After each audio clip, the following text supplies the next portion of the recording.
So week 15 of the NFL season is pretty much in the books, and we are almost done with this year's regular season. And for this video, I wanted to talk about the best player from every position this 2024 NFL season. So this is not going to be the best player overall, not the best player that I want in a playoff series with like a neutral playing field, neutral coaching staff. This is just every player that's the best at their position just this season in 2024 alone. If you agree or disagree with any of these picks, please let me know down below. And we're going to start out with probably the toughest one to do here, the quarterback position. If you look at the betting odds right now, Josh Allen is minus 900 to win the MVP award, which pretty much is the best quarterback award, with Lamar Jackson being at plus 750. This year, Lamar beat Josh Allen by a decent amount of points, and Lamar does have a higher completion percentage, passing yards per game, passing touchdowns, fewer interceptions, higher passing rating, rushing yards. And I want to pick Lamar even as a Steelers fan. That would hurt to do, but I do think Josh Allen has still just been slightly better than Lamar Jackson. It's like 51% Josh Allen to 49%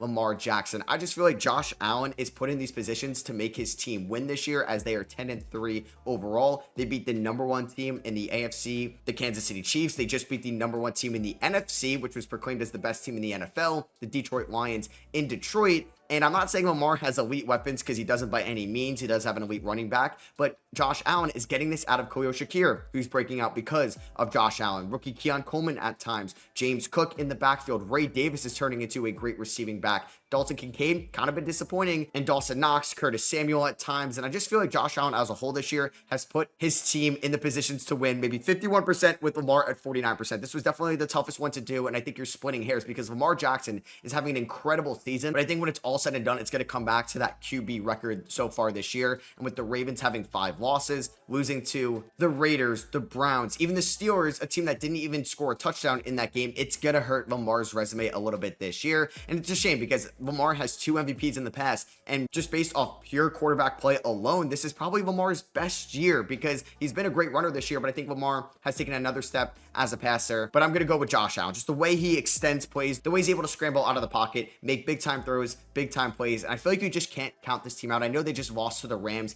in a shootout the other week, but I think that wasn't on Josh Allen. That's also on the defense. Josh Allen career low in turnovers right now, which has always plagued him in his careers to winning an MVP award or maybe making a deep playoff run. And it's just a different Josh Allen this year. And I think he has been the best quarterback in the league in the 2024 season. And it's a good example because Josh Allen, best quarterback in the league this year. I still think Patrick Mahomes is the best quarterback in the league, but just not this year in a vacuum. Also, shout out to Joe Burrow, because he's having an incredible season, and he'd probably be the MVP winner this year if the Bengals didn't have like the worst defense in the league. Oh man, this one is also really tough for running back, because you could go with Derrick Henry of the Baltimore Ravens, but I'm going to go with Saquon Barkley, who could still get 2,000 rushing yards this season for the Philadelphia Eagles. I'm going to sound like a Ravens hater to start this off, not counting Lamar as the best quarterback this year or Derrick Henry as the best running back, but they are both clearing away the number 2s right now. But I'm going to go with Saquon this year. He's got over 280 rushes on the year, but he's got 1,688 rushing yards, and he missed pretty much a decent amount of time in that Steelers game because of an injury when he was tackled by Minkah Fitzpatrick. He has 11 touchdowns on the year. He's averaging 5.9 yards per carry. And Saquon has always been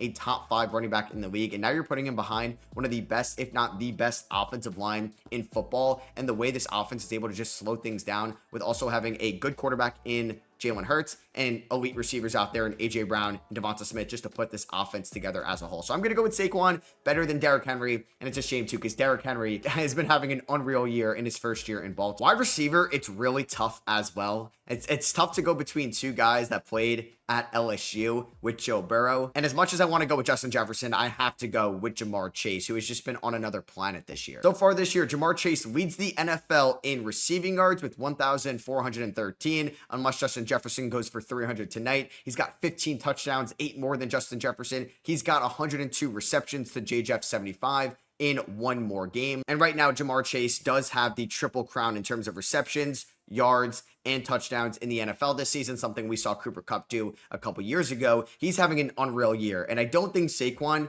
having Offensive Player of the Year is locked up. The way Lamar and Joe Burrow are playing, they could definitely be in consideration for those awards. Same with Derrick Henry and Jamar Chase. So Offensive Player of the Year, definitely not locked up after the week that Saquon just had. And Jamar Chase has just been arguably the best, and in my opinion, the best receiver in the NFL in the 2024 season. And he's about to get paid so much money by the Cincinnati Bengals this offseason because they have to. Another tough one here for tight end, because I think it comes down between two tight ends that you probably didn't expect it to see in the beginning of the year. Like, not Travis Kelce, not Mark Andrews, not Sam Laporta, definitely not Dalton Kincaid. It's going to be between Trey McBride of the Arizona Cardinals and Brock Bowers of the Las Vegas Raiders. I am actually going to go with Brock Bowers of the Raiders. He's just doing this with way inferior quarterback play to what McBride has in Arizona and a good quarterback in Kyler Murray. Bowers has Desmond Ridder, Gardner Minshew, and Aiden O'Connell throwing him the ball all year long. They're pretty much neck and neck in terms of receptions and receiving yards and targets, as Trey McBride has 2 more receptions than Bowers, 89 to 87. He's got 938 yards, McBride. To Bowers, 933. Bowers has 2 more targets, but Trey McBride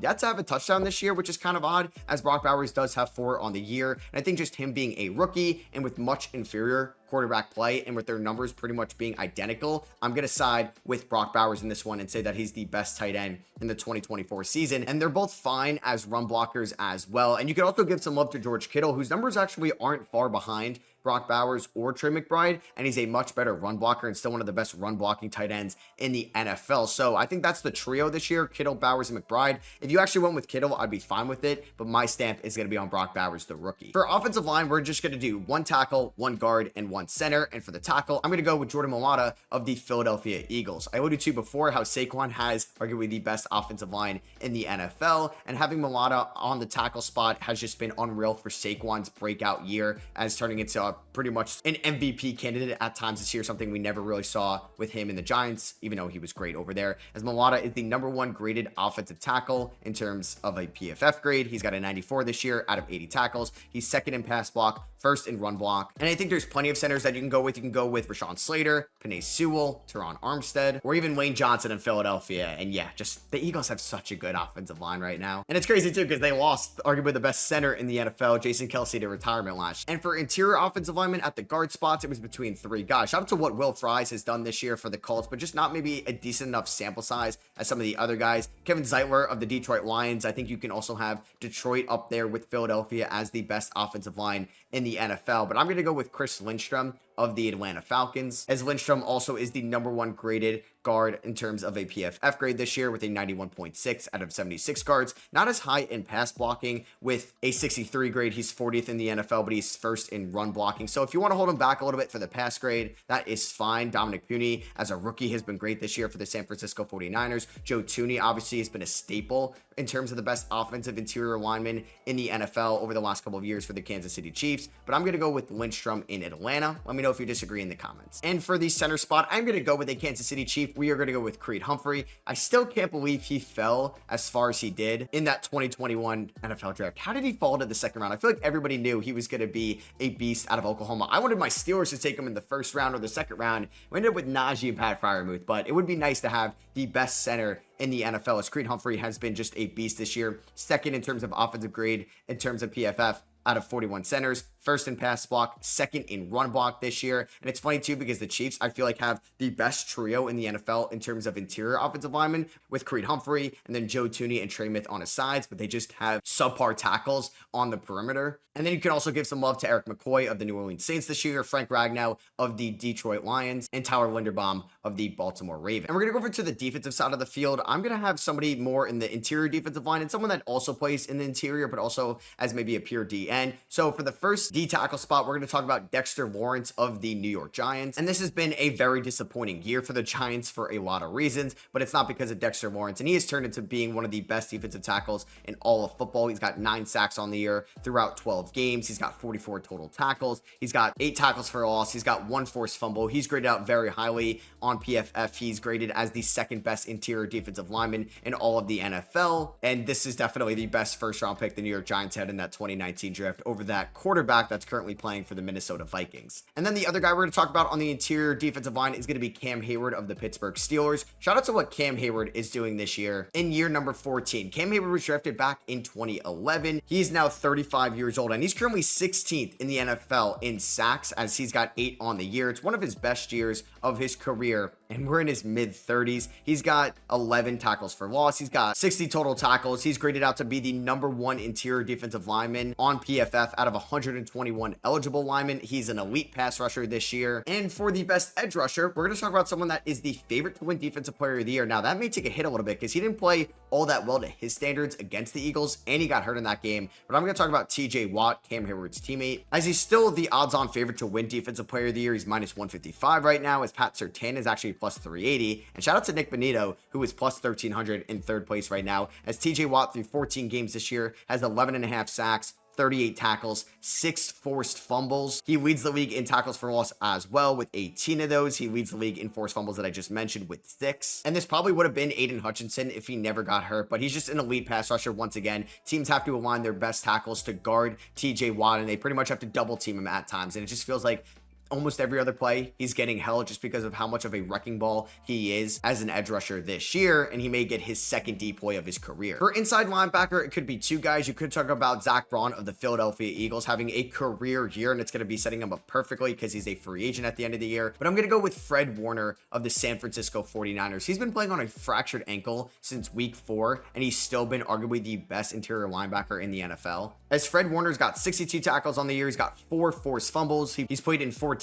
games for the Niners this season. He's got 7 pass deflections. I still feel like he flies all over the field, and he's just still remaining as one of the best linebackers in the NFL. This one could also be up for grabs if you want to go with Braun on the Eagles, or even shout out to Bobby Wagner, still doing what he is doing at age 34 for the Commanders this season. For corners, it's pretty easy. I'm going to go with Pat Surtain of the Denver Broncos, who I just mentioned before is second in Defensive Player of the Year odds. He's been the best coverage corner by far this year over in Denver, as he's the #1 graded corner at PFF this year. He's guarding other teams' best receivers. He's 24 years old, and he's staying with them on every yard of the field. He's got 4 interceptions on the year. He's even got a touchdown as well. He's got 32 total tackles. He's got 11 pass deflections, and he's definitely on his way to getting another All-Pro first team, which is going to be his second in 3 years. And we're going to talk about 2 safeties. For the strong safeties, we're going to talk about Kyle Hamilton of the Baltimore Ravens. He's another guy, like, I know he fell to 14, which isn't that far in the NFL draft back in 2022. I just still can't believe 13 teams passed up on him, as he's still been one of the best tackling safeties this year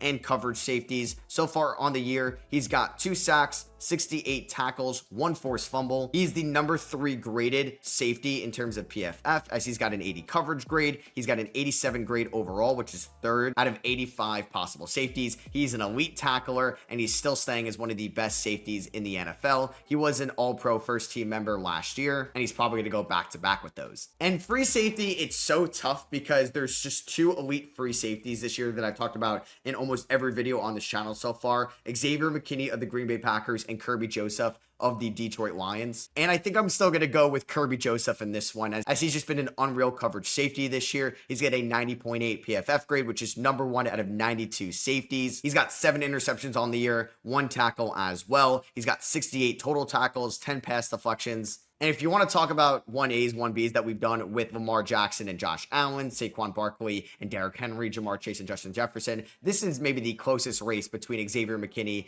and Kirby Joseph for the best free safety in the NFL. And for special teams, want to give some love to them. I got to go with Chris Boswell as the best kicker in the NFL. Out of all the guys that have over a 90% completion rate with their kicks this year, he is by far the one with the most kicks, over 40 this year in terms of field goal attempts. And for punters, I'll go with Riley Dixon. He's high up there in inside 20 punts. He's got a good net yardage and a good average punt as well. So hey, shout out to special teams. And that's gonna be it for me. Hope you guys did enjoy. Let me know if you agree or disagree with any of these in the comments below. If you did enjoy, I would appreciate you dropping a thumbs up. And I'll catch you guys in the next one.